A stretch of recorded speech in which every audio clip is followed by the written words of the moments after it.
Hello and welcome, everyone. I'm Taylor Pankratz, and this is Behind the Breakaway. Together with my co-host, Jason Barber, this show takes you behind the scenes of leaving your captive broker-dealer firm and explores the world of RIA independence. All opinions expressed on the podcast by the host and guests are solely their own opinions and do not reflect the opinion of Uptick Partners. This podcast is for educational purposes only and is not legal advice and should not be relied upon as a basis for any decisions.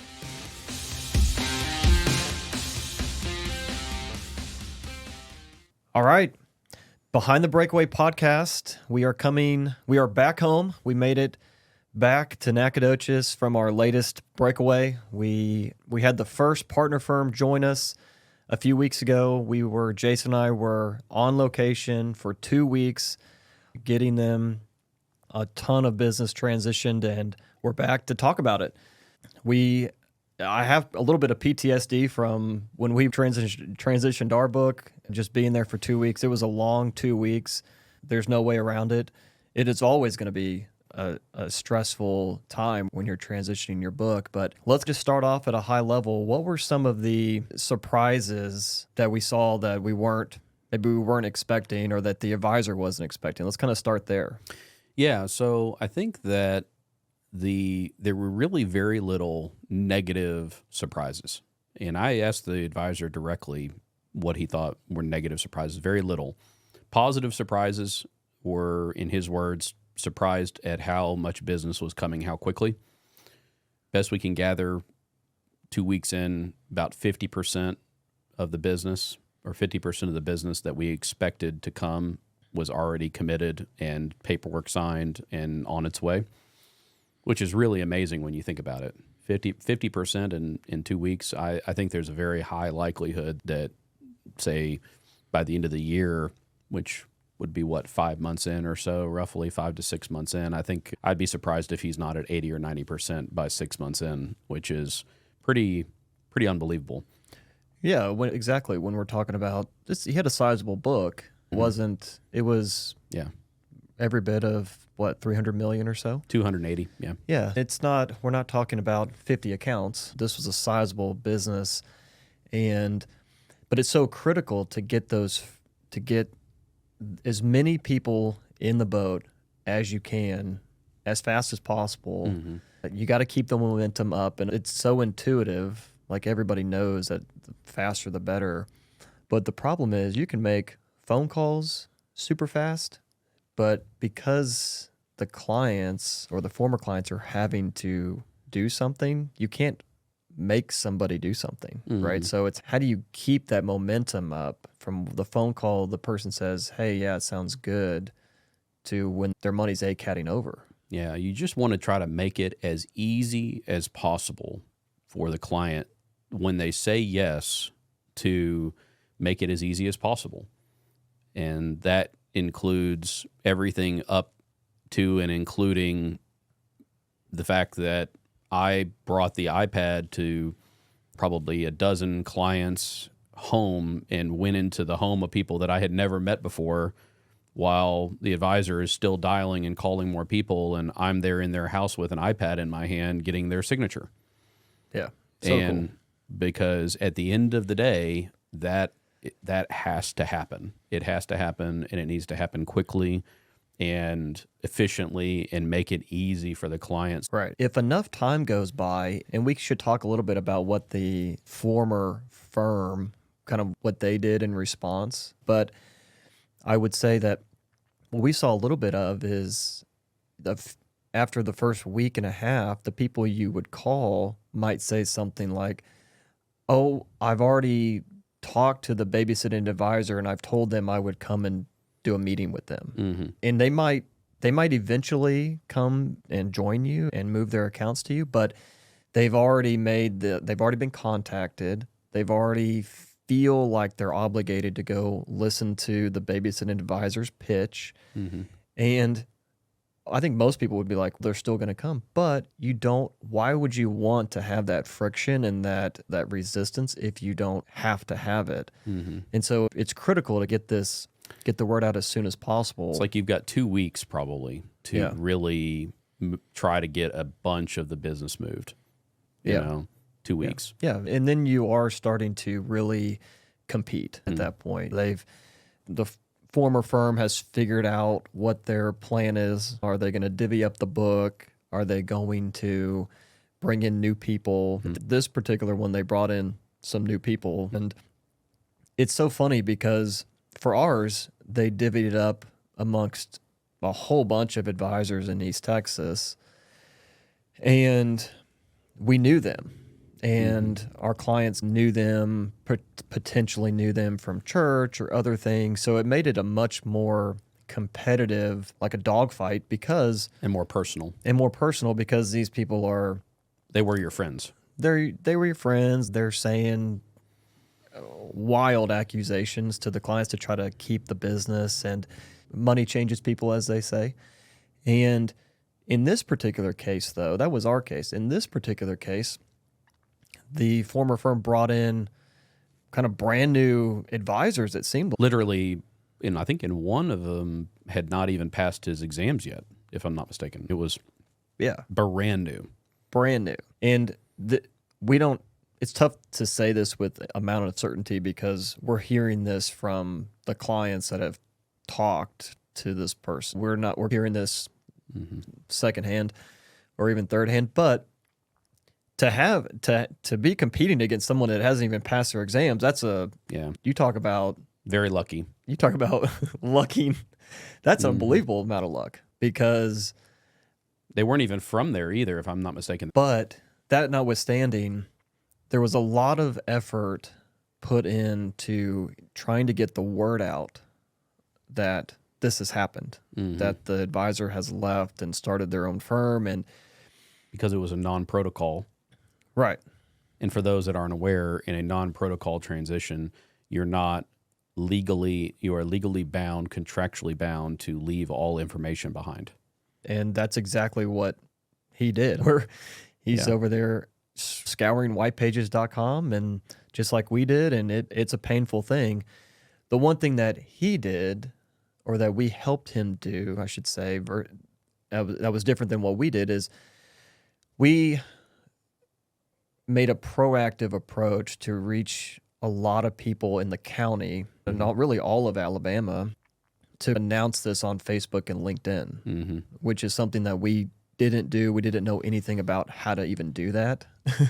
But being a year and a half in, who knows? We know how to do Facebook ads. But before that, it's not something it's not intuitive. It's not something that you just instantly know how to do or can get up and running.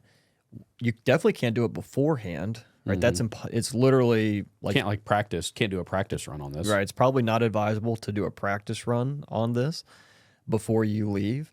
And so trying to do it in the midst of all the other chaos that's happening is a lot to balance and a lot to juggle.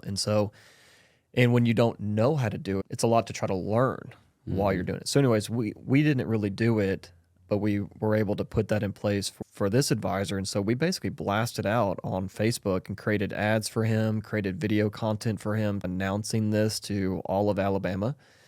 And he had tremendous success by having former clients reach out to him, and they found out. We would hear over the phone dozens and dozens of times that, how'd you hear about us?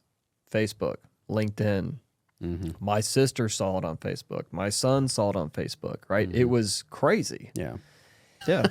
And clients appreciate these things because it wasn't a rash decision, right? When you're having the conversation and they ask you, well, have you been planning this? Were you fired? Have you been planning this? You can comfortably say, yeah, I've been planning it for a while. And then when you give them a bag with all your swag, and it's got your details and your decal on there and your logo, it finishes that story that this obviously he wasn't fired 3 days ago. Yeah, obviously also not something I just decided last week. And so I didn't just wake up one day and was like, hey, my employer did something that made me mad, and by golly, I'm going to show them. You know, like this is something that is a very well planned out, well thought of, thought through decision. But we think it helps really solidify the conversations with the clients and keeps the momentum up. And we would argue that it takes your transition and makes it it gets you to a 90+% transition success rate versus the industry standard of, let's say, 70. Yeah. And that 20% can be meaningful amount of money. Even if it was a 10% increase, even if you go from, instead of 180 million, you got 200 million, for example. Yeah. What is the revenue and the enterprise value of those assets? It is enormous. Right. And Right. so it's a lot of the minutia details that, in the end, if you can have people calling you when you don't have their phone numbers, if they're inbound calling, how much faster, just obviously, is your transition going to go? When you have tens of or dozens and dozens of people calling you every day saying they saw it on Facebook, versus you calling maybe 12 people a day, 15, because you got to find their numbers, and you're calling 5 before it's a good number. It's slow progress. yeah. And a lot of these things in terms of the marketing and the transition thoughtfulness that goes into it, we feel is critical. And a lot of people, I don't even know if there's another firm out there that does this for people. Yeah. We've talked to at least half dozen transition people and other firms, and nobody is doing this for their breakaway advisors. No one's doing this for people that come in and create their own firm and tuck into their RIA, because it's a lot of work. Yeah.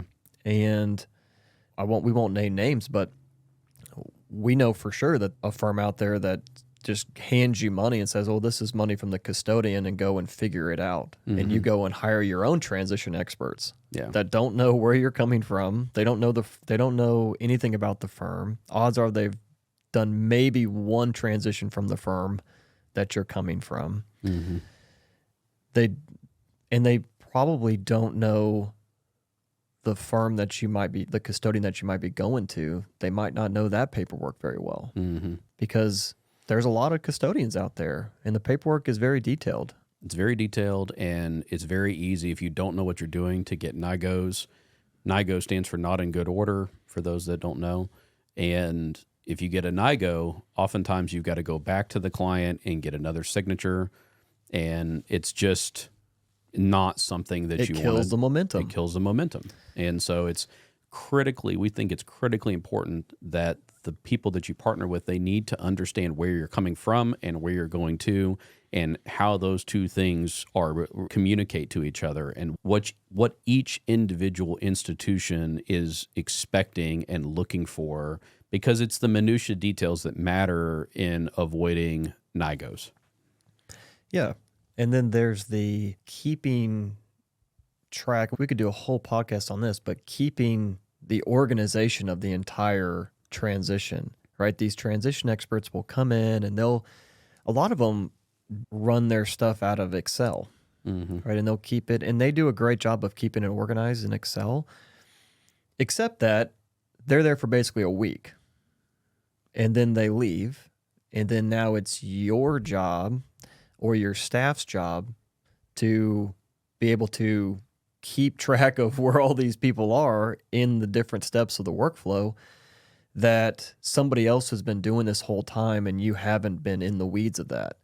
And so what we find important is that you need to be tracking the people's workflow in the CRM, in the technology that you're going to be using for the future, right? It doesn't make sense to track this person's workflow in Excel, and then you're using a whole nother CRM. And when that transition person leaves, they basically leave you with an Excel file and go, "Here you go." And it's your job to now keep track of where they're at in Excel and where they're at in the CRM. It's just is like, why are we doing it this way? And the reason is because this transition people, they have their own workflow, right? They have their own workflow that has to be agnostic to which custodian you're going to, where you're coming from, what technology stack you use. It has to be agnostic, so they pick Excel because everybody has Excel. What we would encourage people to do is partner with a firm that knows where you're coming from and is intimately knowledgeable about which custodian you want to use, whether it's Schwab or Pershing or wherever. And then the technology that they use to help track the workflow and the progress of all these people and where they're at so that people don't fall through the cracks is the same technology that you're going to use as your CRM and your rebalancer and your trading and the whole thing. It's like, it's not a Just enter at one time. it's not a standalone Excel thing that you're going, this is basically useless after the transition experts leave because this is their thing. It needs to be, you need the people that are the transition experts need to be utilizing your tech stack, not Excel. I feel like that is when that happened to us, I remember thinking, at least for our firm, it was such a problem because not everybody had access to this one Excel file. Just Or think just of somebody like would the somebody pain would points. somebody would copy and paste something, or Or delete something. delete something, and then you're just in this. This is a problem. Yeah, right? because there's like 7 people trying to use one shared Excel file to track the progress of where all these people are in the process, and you're just thinking there's got to be a better way. Yeah. And there is a better way, but the better way, it's almost like you have to pick the people that are helping you transition. You really need to pick the people that know where you're coming from and know where you're going to, and have the technology that's custom built for those workflows, and not. It's such a funny thing that the same thing that we experienced where they just drop off in Excel, and this advisor had the same thing where they just drop off in Excel, and thank goodness that, because he didn't look at the Excel for 2 weeks. Yeah. Right, because Nor he's should busy. he? He's busy. Yeah. But imagine leaving and being like, well, here's this thing, and you need to keep it updated every day or else it becomes stale. But it's a separate thing from where the action is actually happening. Or your CRM. Yeah. Yeah. So it really is, and again, that adds to the conversation of you have to keep the momentum up. And if you think that, let me just spell it out for people that are like, what the heck are you talking about? If you think that a client is, if you think you're waiting on a client's signature, but in fact they signed it 3 days ago, that's a problem, right? Because you think it's in the client's court and the client thinks that something should be happening. Yeah. That is a problem. And the reality is that you have hundreds of people that are at different stages in the workflow. Have they signed this form? Have they given you the beneficiary information? Have they signed have they given you the statements? Have they signed the account paper? There's 15 different steps in this process, and they could be at any one of them. And it might be that they think that they're waiting on you, and you might think that you're waiting on them. And so you're not going to contact them because you think that you're waiting on them. Yeah. And you don't want to bother them. You don't want to pressure them. And that causes time for the babysitting advisors to call them up and go, why don't you just come in and hear what we got to say? You don't even know me. Yeah. Give me a shot. And they're going to go, okay, I haven't I haven't even heard from this person that I thought I was moving my money to in 3 days. They said I would get this email, but I haven't. This feels a little, and there you go. Right? It's that kind of stuff that you have got to keep. And it would be easy if you had one person at a time. You got hundreds. Yeah. Right? At different stages in the process. And sometimes it's even even more minutia than that. And then I have 99% of the information, but I'm just needing this one piece of information. They didn't have their grandson's date of birth. They couldn't remember it. And so now you're in this, I'm literally 99% of the way there, but how do I make sure that somebody on my team is following up with this person if they don't follow up with me? And then when they get it, oftentimes what can happen is they might call the office and talk to whoever is answering the phone, and they might say, hey, my grandson's date of birth is this. That person writes it down on a yellow pad, and because guess what? That person is slammed. Okay, they're super busy too. And the next thing you know, 3 days later, we're looking around and did they ever get us that date of birth somewhere? And it's like, oh yeah, I remember they called and they gave it to, and you're sitting here. I remember they called, but I don't see where it is because I wrote it down on this scratch piece of paper. Yeah. Because I was slammed and didn't put it in the CRM. Yeah. Why? Because I haven't been trained on that because it's been busy. Yeah. Why don't you talk about speed bumps and our coining of that terminology? So the way we see it is that in any transition, you're going to have speed bumps that you just cannot avoid. They are truly speed bumps. And what we would say is that we want to help you identify those speed bumps so you can see them coming and so that you can be ready for them, glide over them, and carry on.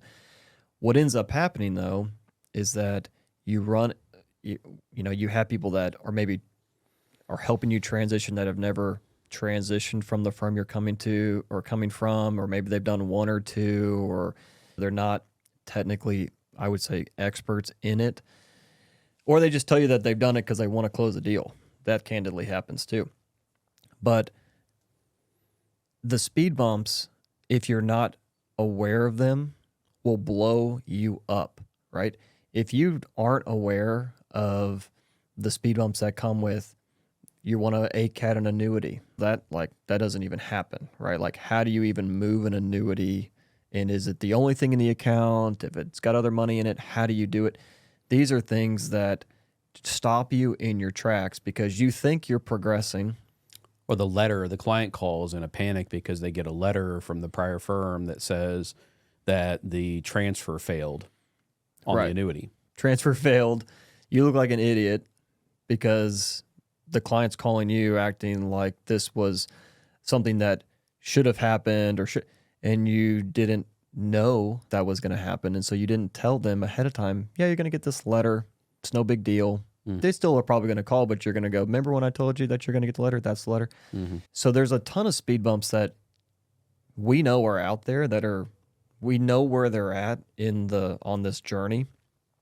But if you don't know where they're at and you hit them going 100 miles an hour, they're going to cause you some serious problems. Going to blow out a tire. And then there's speed bumps, but these are things you can't avoid, right? You're going to have technology issues. The printer is not going to work. That's why you need multiple printers, right? The scanner is not going to work. You need multiple scanners.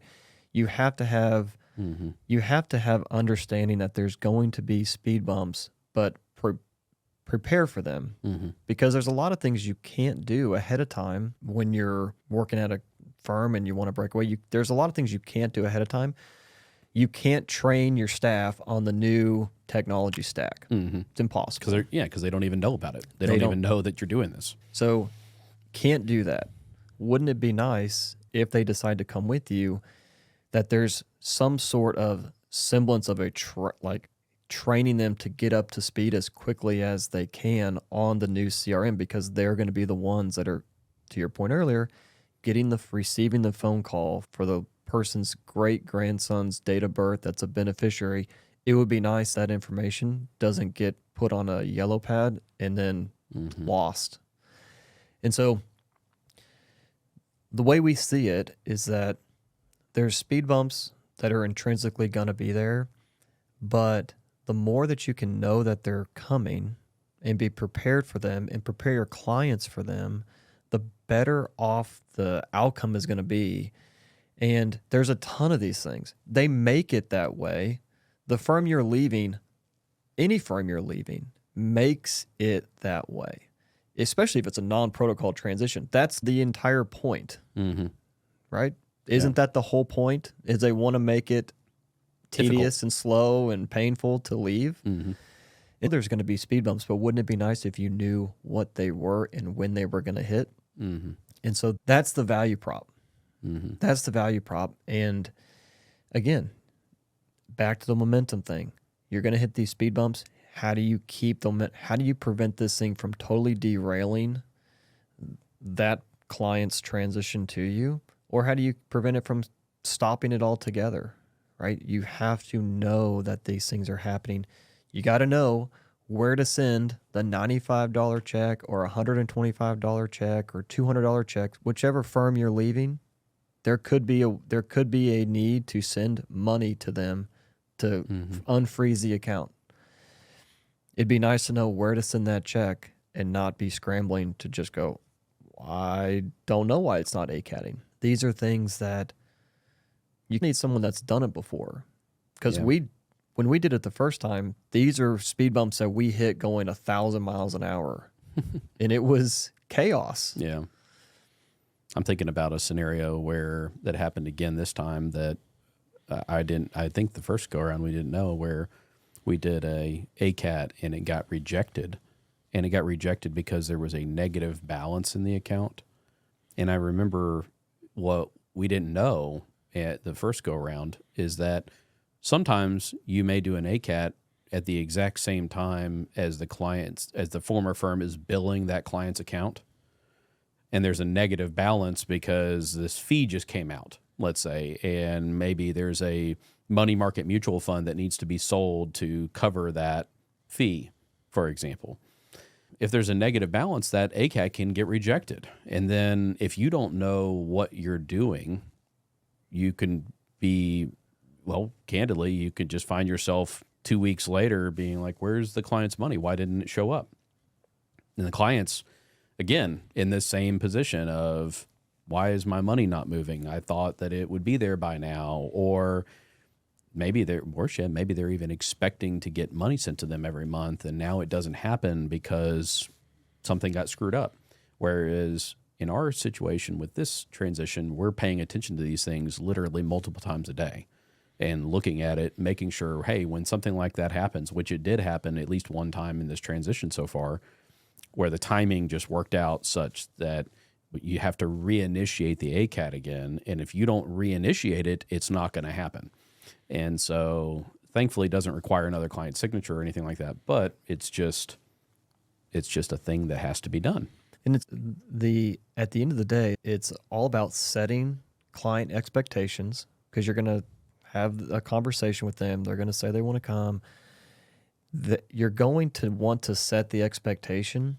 And if you know some of the things that are going to be an issue, then you can set realistic expectations. What the client doesn't want to hear is, oh, this will be like easy breezy, and it's not. Or actually, I've never done this. I don't really know what's going to happen. And then they're feeling like, we're talking about my money here. Right? This isn't a game for them.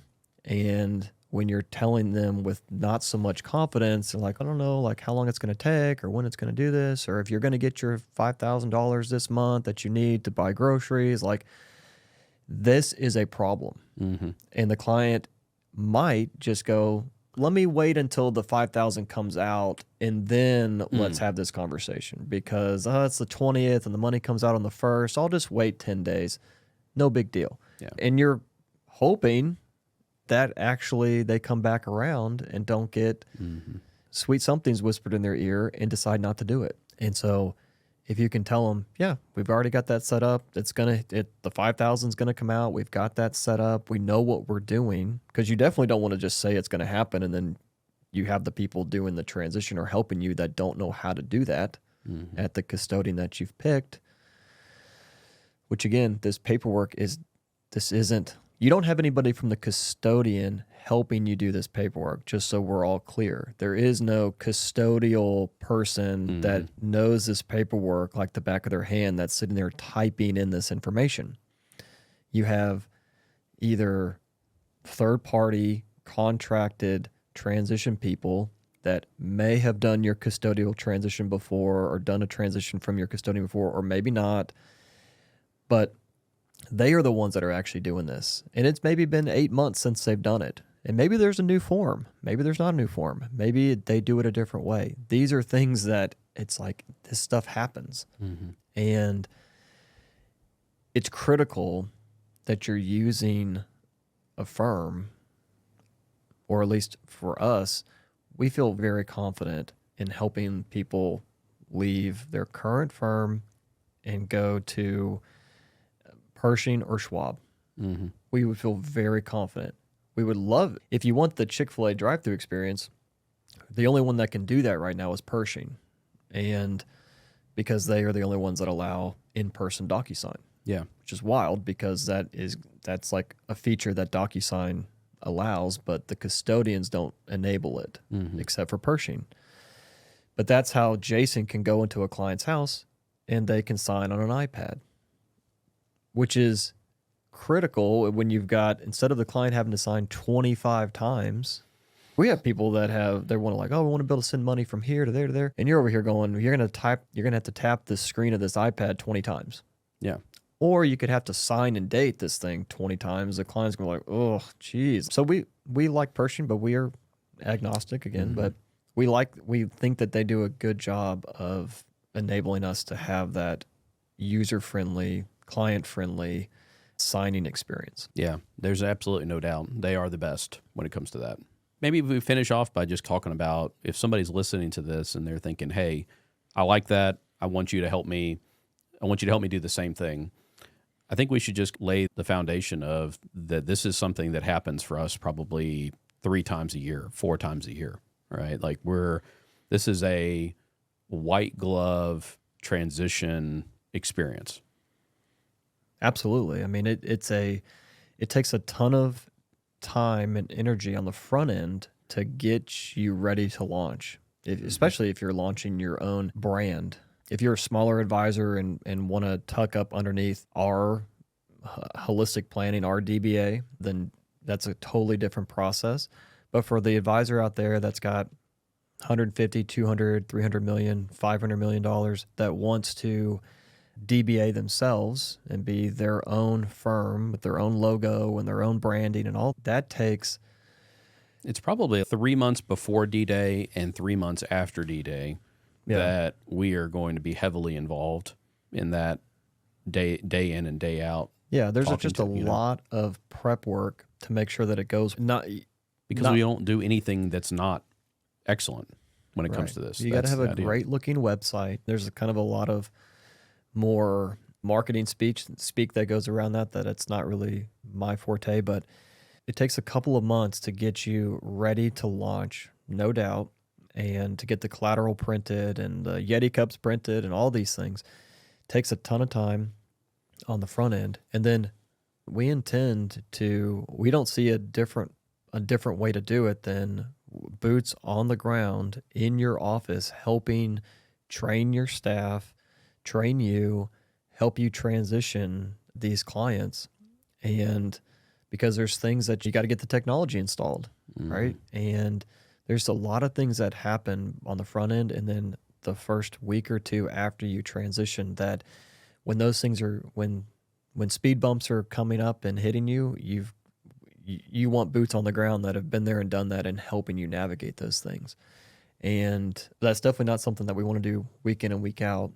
But we would just say that there's 2 kind of paths that you can go. You can say, I want somebody that has helped transition people from my current firm to a new custodian that's been there, done that has done it multiple times now, knows where the bodies are buried type of thing. Or I want to join a firm that basically gives me a check for money from the custodian and says, go and figure it out yourself. Mm-hmm. Either way, it's going to cost you the same money.